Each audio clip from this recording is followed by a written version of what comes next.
Assalamualaikum warahmatullahi wabarakatuh. Sing genah po nek jawab iku. Assalamualaikum warahmatullahi wabarakatuh. Ngono sing genah. Ya. Alhamdulillahirabbil alamin wassalatu wassalamu ala asyrafil anbiya'i wal mursalin Sayyidina Muhammadin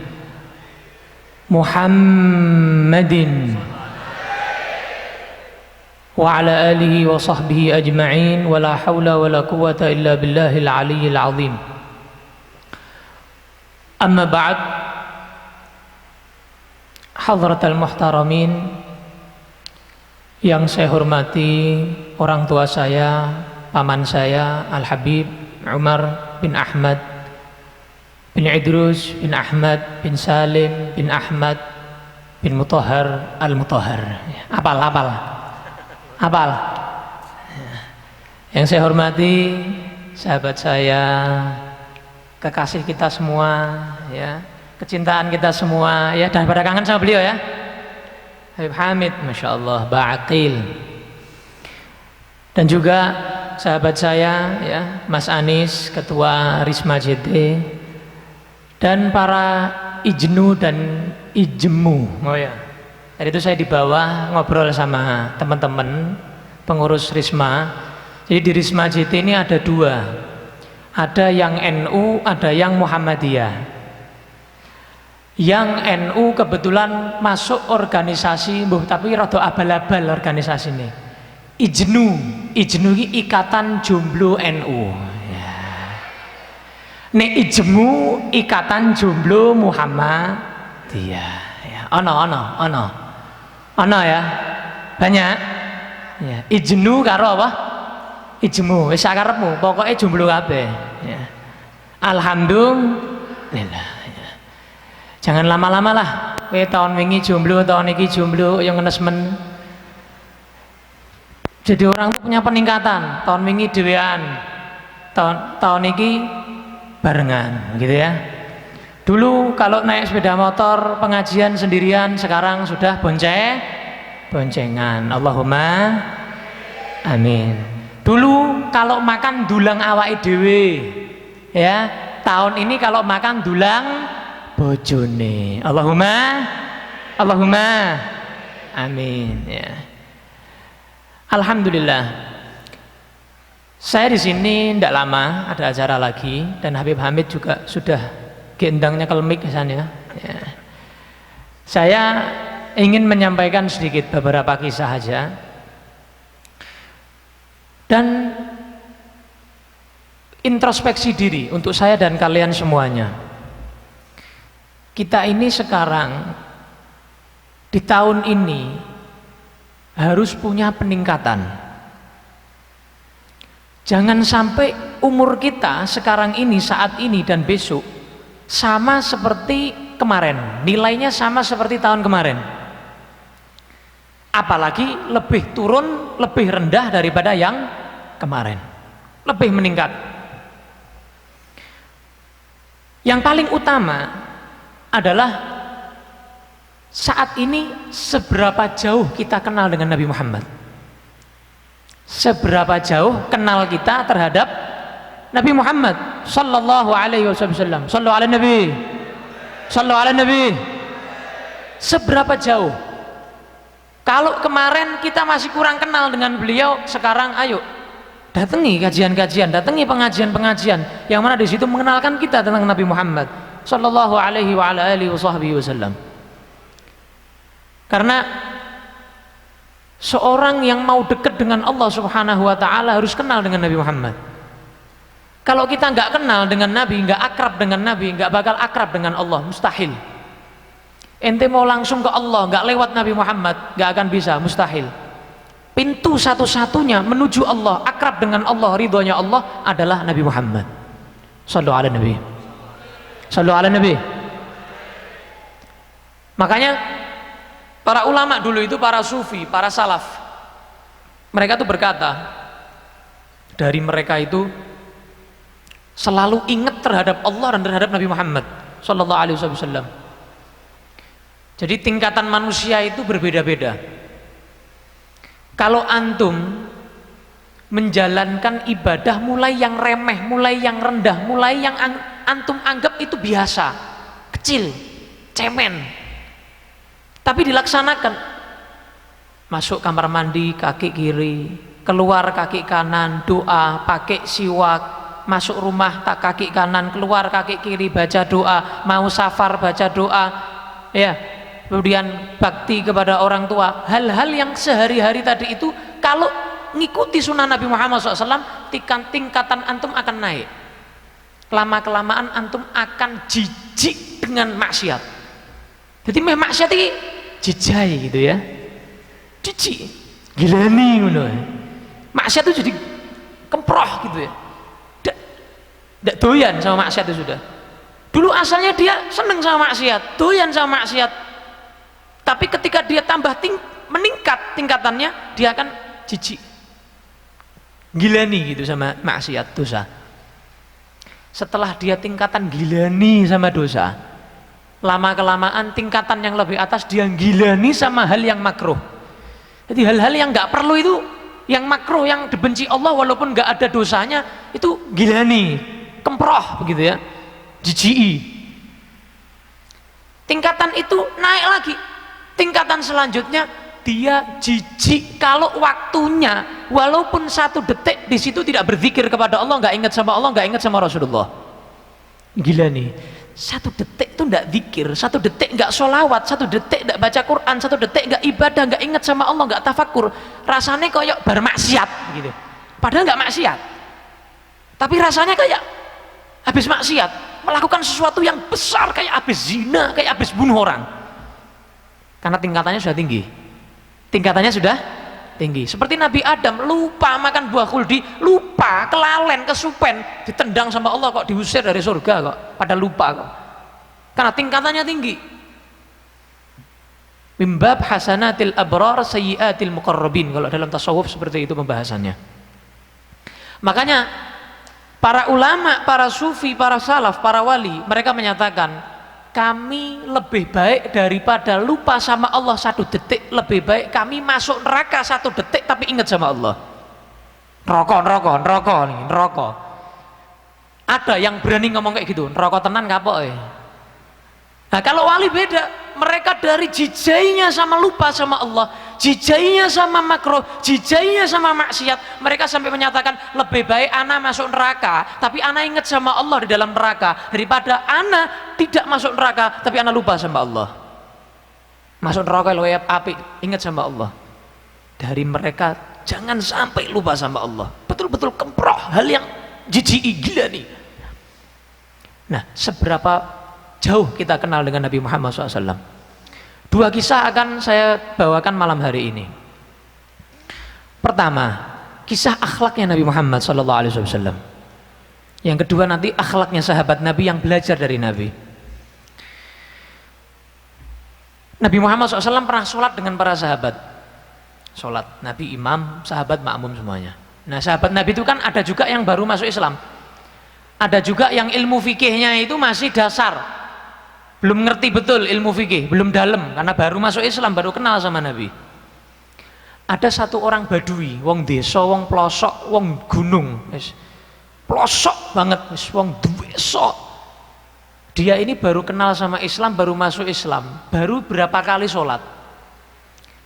Kebetulan ada sampingnya itu lagi sholat, ini pertengahan sholat, wahing, bersin, hajing.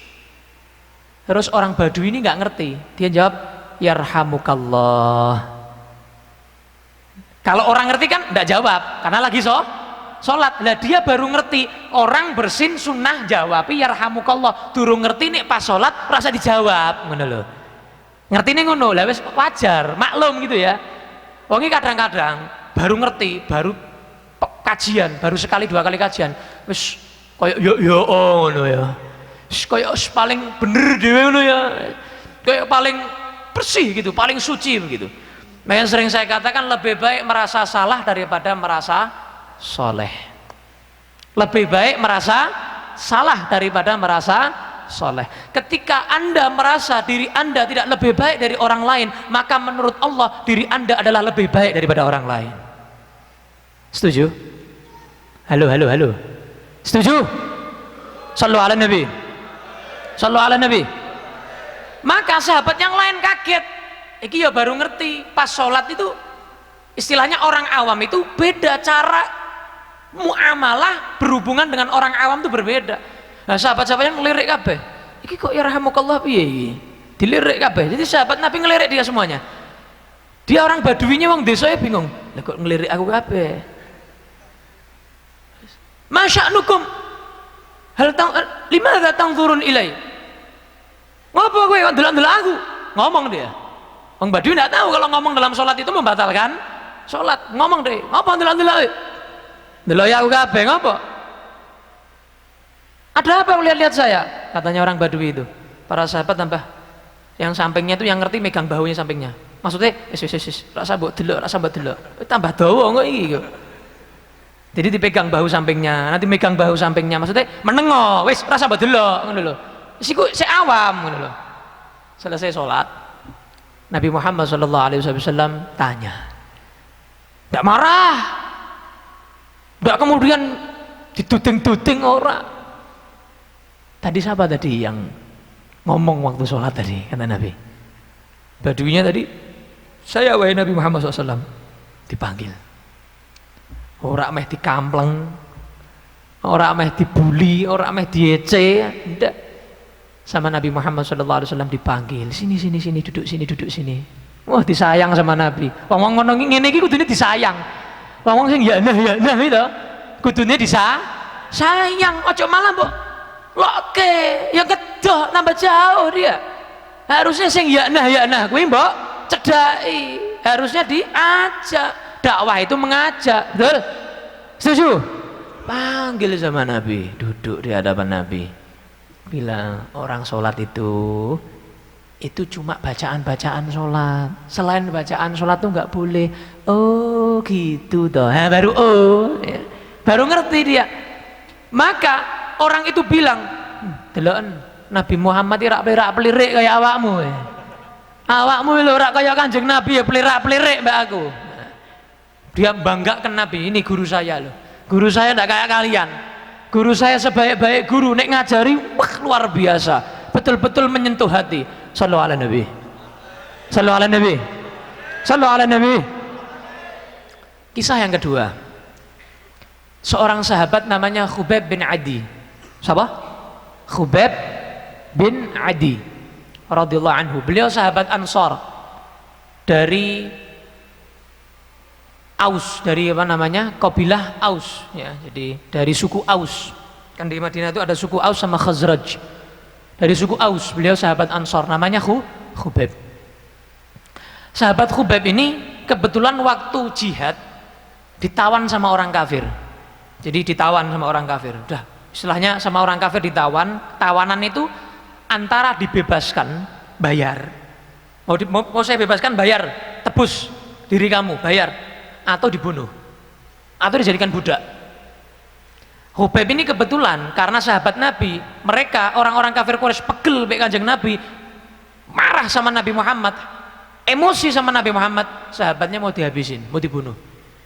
Nah, tapi sak kejem-kejeme wong kafir Quraisy itu masih menghormati bulan haram. Jadi bulan Muharram, Rajab, Dzulqa'dah, Dzulhijjah nggak bunuh orang, nggak perang. Di hati etika, masih punya etika. Jadi wong sing ngebom bunuh diri kira di etika belas. Wong kafirnya kalah kafirnya. Etikanya kalah sama orang kafir Quraisy. Wong sing bom bunuh diri. Wong Indonesia diwedeni karo bom bunuh diri loh. Wong panganane we bakso rudal. Ya. Betul ya? Cilok apa? Mercon ya. Apa meneh? Rujak cingur. Apa meneh? Tongseng. Apa nih?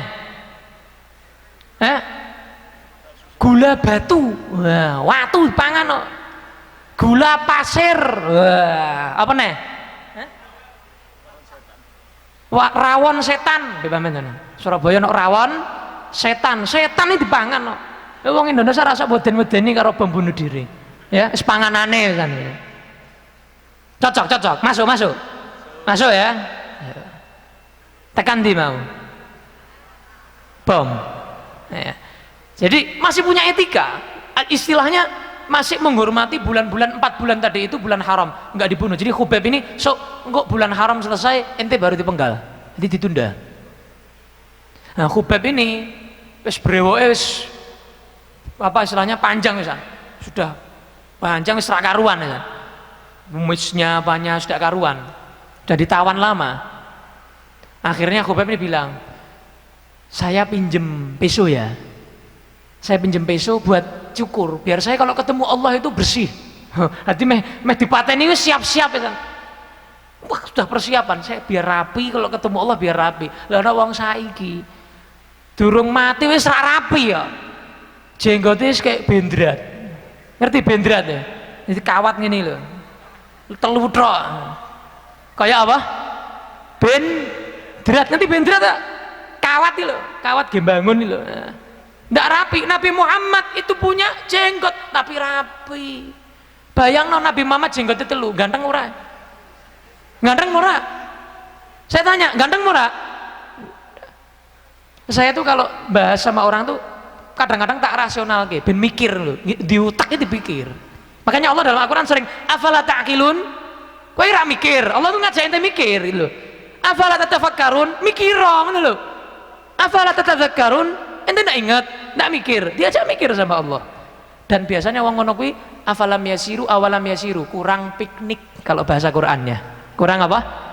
Piknik. Makanya dalam Al-Qur'an Allah bolak-balik ngulangi afalam yasiru awalam yasiru, kon piknik mbek Gusti Allah.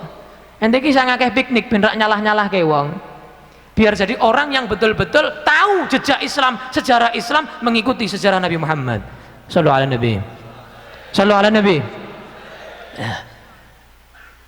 Jadi misal ada orang bathuk ireng iku sunnah, misal ya, bathuk ireng iku sunnah ya. Ngene wae rasa dalil-dalilan wis kakean dalile wisan.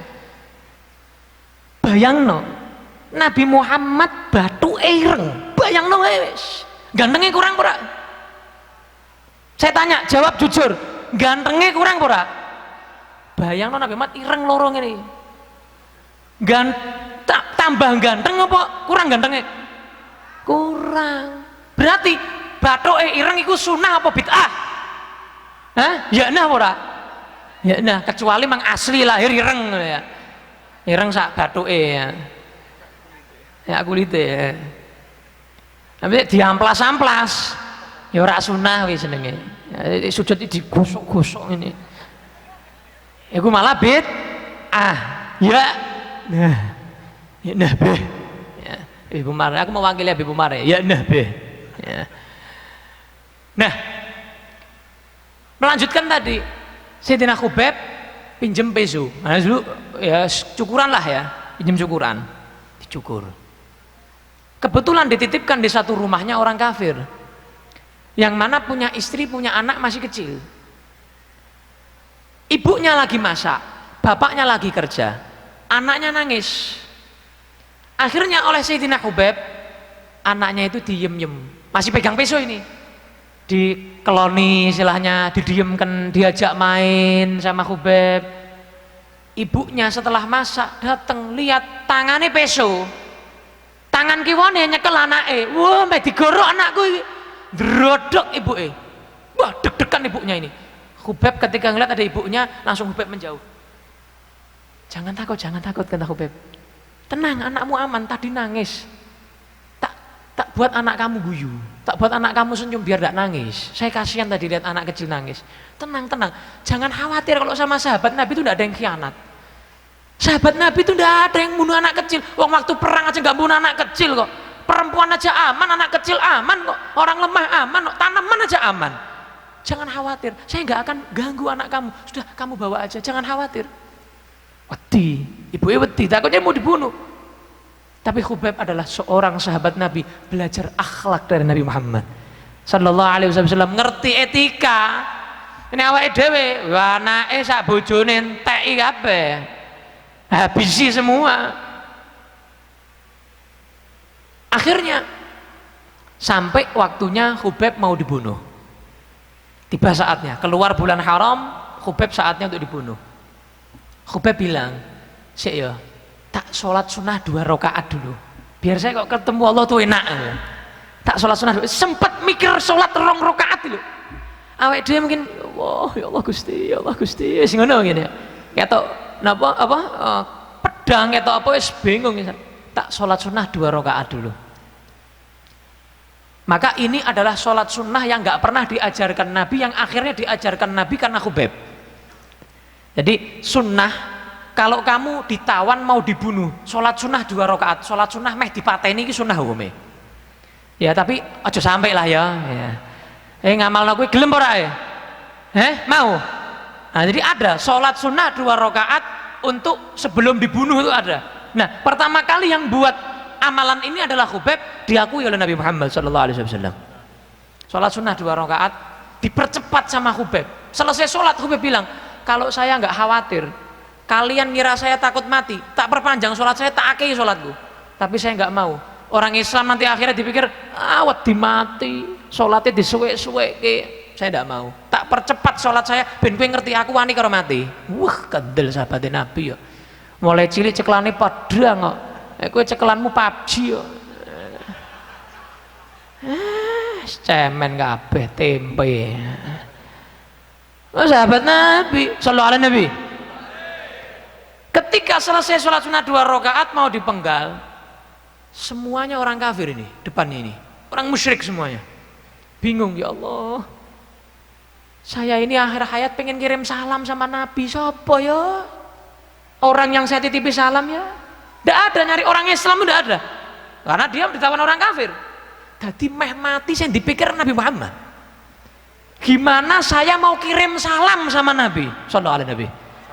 Ini loh sahabat Nabi punya mahabbah, punya cinta sama Nabi, cinta luar biasa. Di hadapannya sepedang algojo wesan masih mikir Nabi Muhammad, tidak mikir anak bojo. Abu Sufyan saat itu belum Islam.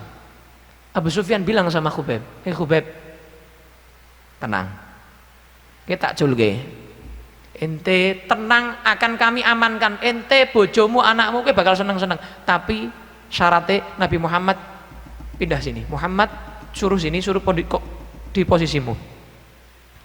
Katanya Khubayb, apa cuma saya ngono, piye baleni nah begini ngono. Nabi Muhammad suruh gantikan posisi saya. Loh, saya itu kalau seandainya saya duduk di rumah dengan anak istri saya, Nabi Muhammad kakinya kena duri, saya nggak ridho, saya nggak bisa seneng kalau kakinya Nabi kena duri. Kok suruh gantikan posisi saya? Sallallahu alaihi Nabi. Duri aja saya nggak ridho, kok gantikan posisi saya? Begini ngomong siapa tahu ini? Saya ngono. Kok yang ngono menu loh ngomongnya kok ya ngece. Imannya sahabat, lihat. Akhirnya Abu Sufyan spontan, padahal kafir loh, masih kafir ya. Ma ra'aitu ahadan yuhibbu ahadan kahubbi ashabi Muhammadin Muhammadah. Kami orang-orang kafir tidak pernah melihat cintanya seseorang kepada seseorang melebihi cintanya para sahabatnya Muhammad kepada Muhammad sallallahu alaihi Nabi. Orang kafir ngakoni loh ya. Orang kafir Quraisy ngakoni, nggak pernah kita lihat cinta yang seperti itu melebihi cintanya sahabatnya Muhammad kepada Muhammad. Sallu ala Nabi. Sallu ala Nabi. Akhirnya Khubayb bilang, ya Allah, sudah ya Allah, tidak ada yang bisa saya titipi salam ya Allah. Allahumma ablig minni salam ila Rasul wajzihi anna khairan. Ya Allah, sudah kalau gitu ya Allah, saya titipkan sama engkau aja ya Allah. Tidak ada lagi siapa ya Allah yang saya titipi salam untuk menyampaikan kepada Nabi Muhammad yang jauh di sana. Saya titip salam sama engkau aja ya Allah. Saya kirim salam ya Allah kepada Nabi Muhammad, dan tolong balas budinya Nabi Muhammad, balas jasanya Nabi Muhammad sebaik-baiknya ya Allah, karena beliau jasanya kepada saya, kepada umat Islam sangat banyak ya Allah. Mati Nabi Muhammad di Madinah. Nabi Muhammad tiba-tiba sama sahabat mungkin lagi pengajian begini, Nabi ngangkat kepalanya begini, waalaikumsalam warahmatullahi wabarakatuh. Jawab salam, karena saya salam nih. Nabi bilang, waalaikumsalam warahmatullahi wabarakatuh, sambil senyum guyu Nabi. Guyunya kayak angin ini, yeah. Waalaikumsalam warahmatullahi wabarakatuh. Ya, bayangno wis ado-ado, ya, wajahnya jauh, tapi piyelah 1% lah, 0, lah ya. Shallallahu alaihi Nabi. Terus para sahabat, Nabi bilang sama mereka, awa ajibtum? Heran ya. Aku kok tiba-tiba jawab salam. Heran ya kata Nabi. Heran ya kalian? Iya Nabi, bala ya Rasulullah. Engkau jawab salamnya siapa wahai Nabi? Khubeb jauh di sana. Ditawan oleh orang-orang kafir. Dia itu mau meninggal itu mikir saya. Pengen kirim salam sama saya nggak dapat, akhirnya ya sampaikan ke Allah, Allah nyampaikan ke malaikat, suruh nyampaikan ke saya. Sampai kepada saya salamnya Khubeb, saya jawab salamnya Khubeb. Sallallahu alaihi Nabi. Jadi salam kita, sholawat kita, semuanya sampai kepada Nabi. Semuanya sampai kepada Nabi Muhammad sallallahu alaihi wasallam. Makanya cerita penutup, dulu tuh ada di Timur Tengah sana orang itu jualan manisan. Halwa sallallahu alaihi Nabi. Jadi setiap jual manisan tuh, ayo manisan sallallahu alaihi Nabi, manisan sallallahu alaihi Nabi. Ayo manisan, ayo dibeli manisannya yuk, sallallahu alaihi Nabi. Jadi gitu. Pokoknya setiap nawarkan sholawat. Nah, wong sing seneng sholawat, iku istilahnya grundel kan lho. Iki ngapa to? Kok ya ngono men lho, dodolan kok ya dadak sallallahu alaihi Nabi, ngono terus. Nah, Allah bales. Allah tunjukkan. Wong kuwi sing grundel ya. Ketika ziarah ke makam Nabi Muhammad sallallahu alaihi wasallam, lewat makamnya Nabi, dengar suaranya orang itu, halwa sallallahu alaihi Nabi, halwa sallallahu alaihi Nabi, manisan sallallahu alaihi Nabi, manisan. Kok dodolan ning kene? Digoleki wonge ra ono, dicari orangnya nggak ada, tapi di rumah halwa sallallahu alaihi Nabi, halwa sallallahu alaihi Nabi, ayo manisan dibeli sallallahu alaihi Nabi, ayo manisan sallallahu alaihi Nabi. Kedenger dengar suaranya. Ini Allah ingin nunjukkan bahwa sholawatnya orang yang itu karena untuk Nabi Muhammad disampaikan oleh Allah sampai ke makamnya Nabi Muhammad sallallahu alaihi wasallam. Sallallahu alaihi Nabi. Nah, mudah-mudahan sedikit kisah-kisah ini memberikan motivasi kepada kita. Ya, mudah-mudahan kita termasuk orang-orang yang ahli sholawat dan juga kita termasuk orang-orang yang selalu lebih jauh mengenal baginda kita, kekasih kita, uswatun hasanah kita, Nabi Muhammad sallallahu alaihi wa ala alihi wa sahbihi wasallam. Amin ya rabbal alamin, amin ya rabbal alamin, amin Allahumma amin. Itu yang bisa saya sampaikan. Wal afwa minkum. Sallallahu ala sayyidina Muhammadin wa ala alihi wa sahbihi wasallam. Alhamdulillahi rabbil alamin.